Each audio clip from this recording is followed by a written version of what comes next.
Vamos a pasar a un caso, seguramente, no sé si el más, yo diría que sí, el más polémico y controversial es el que ha sido el caso Madeleine. ¿Eh? Bueno, Para ti. Madeleine, el tema Bueno, de... antes de Mm, tocarlo, me gustaría introducirle al espectador mm. el tema del caso Madeleine, por si no lo conocéis. Os voy a hacer un pequeño ápice de lo que fue ese caso, que fue la desaparición de una niña. El 3 de mayo de 2007, Madeleine McCann, de solo 3 años, desapareció de su cama en un apartamento turístico en Praia da Luz, Portugal, mientras sus padres cenaban con amigos a pocos metros. La habitación no mostraba signos de fuerza ni robo. Desde entonces el mundo entero siguió su caso como si fuera una serie. Miles de pistas, sospechosos, teorías y muchas portadas. Los padres, Gary y Kate McCann, la familia a la cual contactó en su momento con nuestra detective aquí presente, fueron investigados como sospechosos en un inicio, pero más tarde descartados. La policía portuguesa y la británica colaboraron durante años sin éxito. En 2020 surgió un nuevo sospechoso, Christian Bruckner, un alemán con antecedentes por abusos infantiles y violación. Estaba en la zona en el momento de la desaparición. Aún así, a día de hoy no hay cuerpo, no hay confesión y no hay resolución. La misma pregunta que se hizo en un primer momento y hace casi 20 años sigue viva a día de hoy. ¿Dónde está Madeleine McCann?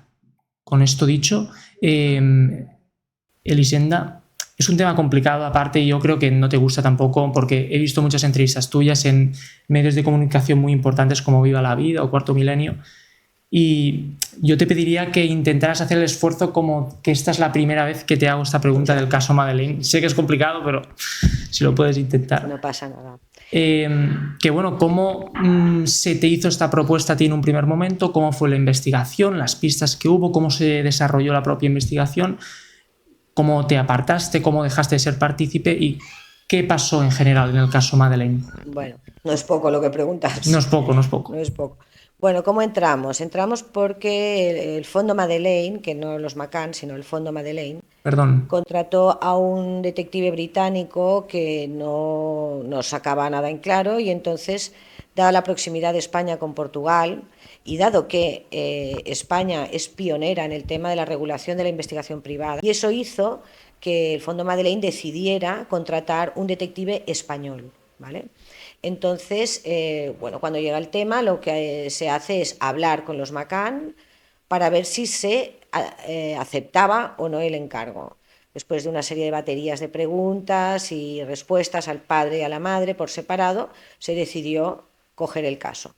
Por lo tanto, nosotros cuando iniciamos la investigación, el Ocean Club, que era el resort turístico donde desaparece la niña, ya estaba cerrado. El personal ya no estaba allí. Entonces, en el Algarve portugués hay que tener en cuenta que todo lo que es negocios están en manos británicas, es como una colonia británica. Los campos de golf son británicos, los hoteles son británicos, entonces todo el personal que trabajaba en el Ocean Club de cierto nivel, o sea, camareros y eso no, eran británicos, ¿vale? Y los camareros pues eran de temporada cuando cerraban. Por lo tanto, tuvimos que empezar por localizar a la gente que trabajó allí, etcétera. Después también hay que decir que yo he investigado bastantes desapariciones y esta era muy atípica, ¿vale? ¿Por qué atípica? Si se Porque puede era preguntar. muy atípica por muchísimas cosas. Una, en 24 horas se monta un show mediático de alcance mundial, de televisiones, radio, prensa, todos los medios británicos. Después, cómo se da apoyo a este asunto de parte de gente como Brian Kennedy, como el propio Papa que los recibe, como no me sale la escritora de Harry Potter, toda esta gente que, a ver, niños desaparecen en toda Europa un montón, en España un montón, en Inglaterra un montón, ¿vale? Entonces, ¿por qué tanta atención a este caso concreto? Otro dato, Antes de empezar, ¿por qué crees tú que pasó esto? bueno, es que, a ver, yo tengo mis teorías, pero como no las he podido demostrar, no dejan de ser teorías, ¿vale? Puedes Entonces, decir, sí, alguna cosa te puedo decir. Yo creo que no fue un secuestro casual, creo que fue un secuestro organizado, mal ejecutado y, y que había algo más, que no fue simplemente el secuestro de una niña, porque de unos padres normales, como nos hacían creer que era un médico normal, de un pueblito de Inglaterra, porque más adelante pues yo llegué a obtener una información que decía que Gary McCann hubiera podido ser ministro de Sanidad si hubiera ganado el gobierno laborista. Entonces no era una persona normal. Las personas que se implicaron la investigación y en manejar el Fondo Madeleine tampoco eran personas normales. El portavoz del Fondo Madeleine había sido portavoz, o sea, responsable de asuntos de relaciones de comunicación del gobierno británico. Y ese señor se hace portavoz del Fondo Madeleine. Pues tampoco es normal. todo muy grande. Y luego, por 2 veces, se dota de una partida extra a Scotland Yard para investigar este asunto. Incluso hubo una mujer que había desaparecido su niño en Inglaterra y dijo, oiga, ¿por qué Scotland Yard se le dota de no sé cuántos miles de libras y a mi hijo no lo busca nadie? O sea, hay muchas cosas que dices, esto no es un secuestro normal, ¿vale? Antes de Entonces, avanzar, me gusta que has resaltado mal ejecutado y padres no normales. Primero, ¿por qué crees que ha estado mal ejecutado? bueno, porque, a ver, en mi teoría, que como digo no tengo ninguna prueba y no deja de ser una teoría, vaya por delante, yo creo que esto es, mira, primero, a ellos les convencen de ir a Portugal, porque ella no quería ir, La ¿vale? mujer. La mujer no quería ir. Les convencen. El secuestro se produce la última noche que están allí y al día siguiente se van todos.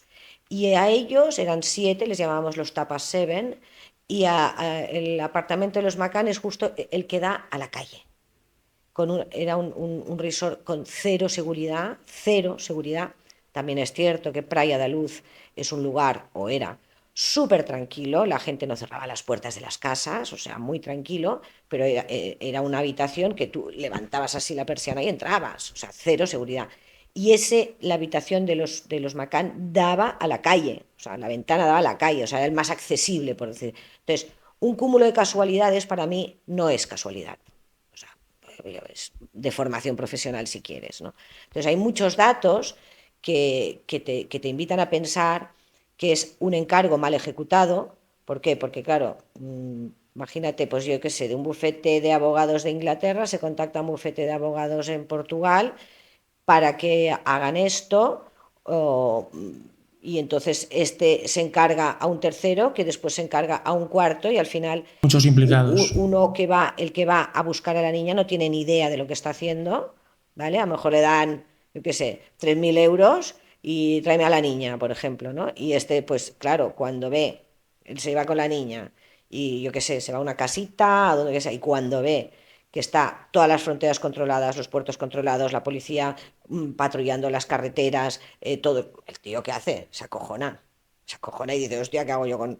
A partir de ahí, pues puede deshacerse de la niña, por ejemplo, o puede venderla, o puede haber pasado muchas cosas. De hecho, nosotros hicimos drenar un lago, bueno, drenar no, hicimos entrar en un lago porque, bueno, por una serie de pistas cruzadas, yo tenía pues, barajaba la posibilidad de que hubieran tirado a la niña en el barragem, que es como sí, un lago pero artificial, ¿vale?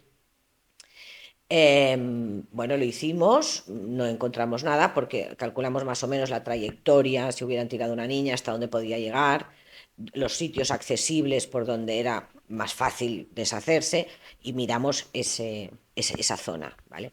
Encontramos unos huesos que yo hice analizar después aquí porque no se los quise dar a la policía portuguesa. Dejamos unos para la policía portuguesa y los otros me los dieron a mí. Yo aquí los hice analizar con un criminalista y resultaron ser huesos de animal, ¿vale? 18 o 20 años después hay un programa que yo hablo de eso.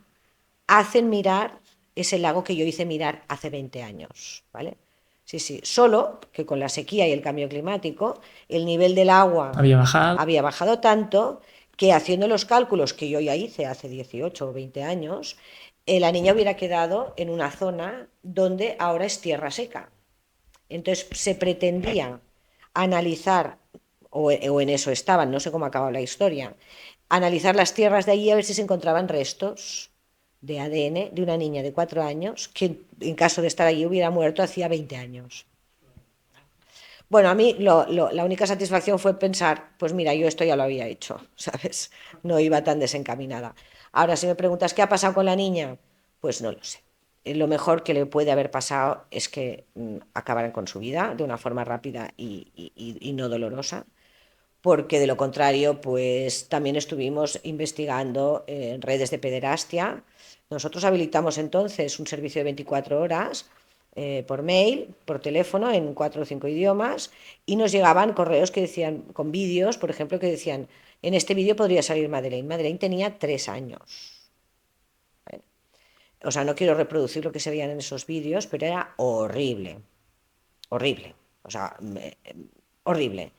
Entonces lo que nosotros hacíamos pues era mandar esto a la Policía Nacional, al Departamento de Informática Forense y Ciberinvestigación, y gracias a eso se desarticuló una red de pederastia que iba a Estados Unidos, Europa, Portugal, por ejemplo, ¿no? No tenía nada que ver con Madeleine, pero bueno, pues fue algo que hicimos, algo que conseguimos. A la niña no la encontramos, no supimos qué ha pasado con ella, pero bueno, se hicieron cosas. Pero es un mundo muy sórdido. Este de la pederastia era una línea de investigación que barajábamos, porque en Portugal se movía pederastia y bueno, pues pensábamos que igual había sido vendida para fines, sí, Sexuales. de este estilo. Sí. Me llama mucho la atención que 5 años antes, en el 2020, que teniendo en cuenta que el caso es del 2003, sorprendente que en el 2020 un alemán, el que te he dicho antes, Bruckner, ¿lo he dicho Sí, bien? Christian Brunner. Aparezca un hombre, como estamos hablando de pederastia, ¿crees que pasó? No sé si sabes algo Sí, de bueno, Bruckner. sí. Christian Brunner era un señor que no solo estaba acusado de abusos sexuales, sino también de violación de una inglesa mayor, de una señora tipo de 70 años. ¿Vale? Y ese abuso de la señora mayor se produce en Portugal, en el Algarve, coincidiendo en el tiempo con la desaparición de Madeleine. Entonces era un sospechoso, pero bueno, básicamente era porque un prisionero que parecer compartió celda con él contó que le había escuchado o le había dicho que él sabía lo que había pasado con la niña, algo así. Entonces, claro, pues ahí, hasta dónde puede ser creíble que sea este señor, hasta dónde puede ser creíble el testimonio de este otro, que seguramente obtiene algún tipo de beneficio en forma de reducción de condena, vete a saber qué, es muy difícil de averiguar, de comprobar, porque más allá de la presencia que sí que se ha podido comprobar que él estaba allí, es muy difícil. Si no hay una confesión, yo lo veo muy difícil. Sí, es lo que decíamos, pero es que a día de hoy, 2025, todavía siguen como caminos no cerrados. Por ejemplo, decías tú que la familia no era algo normal. El padre puede ser una persona, como has dicho, bastante importante. Sí. Se descartó totalmente que fueran ellos. Y, por ejemplo, Bruckner tenía el caso este de que un compañero suyo de prisión le acusara, que es lo que has dicho tú. No sabemos si puede tener mucha importancia o no, pero ¿qué crees que pudo llegar a pasar con esta? Ya sabemos que no lo puedes saber con exactitud, pero Yo ya te digo, o sea, yo barajo la posibilidad de que se deshicieran de la niña enseguida, visto el boom mediático que se organizó, y barajo la posibilidad de que fuera vendida para fines, pues esto, pedófilos o así. Por eso digo que en el mejor de los casos, lo que ocurre es que, claro, yo, por ejemplo, no entiendo para qué. Si fue algo planeado, si por ejemplo fueron los padres, ¿para qué se hizo esto? bueno, Para ahí dar... sí que no me voy a mojar mucho, Vale. pero bueno, pues a ver, había cosas como que, bueno, es que prefiero no, porque son teorías y no tengo ninguna base sólida y aquí pues ya tendría que dar nombres y apellidos y cosas para que se entendiera y no, No, mejor no pasa nada. no. No pasa nada. Pero fíjate que hace poco también salió una niña diciendo que era la hija de los McCann, ¿vale? Quiero decirte que es un tema que aquí para mí el gran problema es los padres que nunca no pueden tener, no pueden tener el duelo. Porque, o sea, tú imagínate vivir con la angustia de que no sabes si tu hija está viva o está muerta. Tiene que ser horrible, yo soy madre, o sea, tiene que ser horrible. Al final estás deseando que se encuentre el cadáver al menos, porque te despides y tienes un duelo, pero esto es un no vivir, es un sin vivir.